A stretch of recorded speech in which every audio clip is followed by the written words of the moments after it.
What first inspired me to work in the environment was honestly I grew up in an Exmoor Valley, which by the way I've still got a farm on Exmoor, been there since 1951, which must be getting on for 60 years or maybe 65 years, and it is an absolutely wonderfully beautiful place. Environmental field, my proudest achievement is undoubtedly the years I spent in the EU, the Commission, and in the European Parliament. Within that context, I'd say writing and helping to get into force the EU's Habitats Directive, which has led to the creation of this extraordinary network of wildlife protection sites across Europe of the 28 countries, called Natura 2000.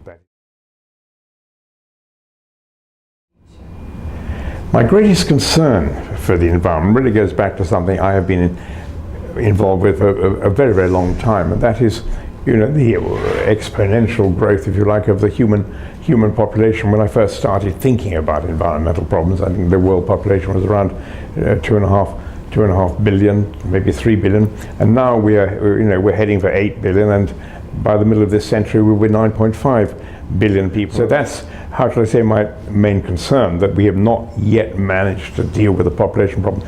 My main hope, of course, would be that we do manage to deal with the population problem, and of course linked to that is the problem of sustainable consumption. Citizen science is a brilliant idea. Obviously, you hope that some decent science is going to result, but even more important, perhaps, than the publications which come out in the peer-reviewed journals, is that you've got a steady stream of youngish people, not always youngish, sometimes older people too, sometimes very old people like me, going on these expeditions, but then coming back and spreading the word. So there's what you might call a filtration effect, which you hope will change attitudes.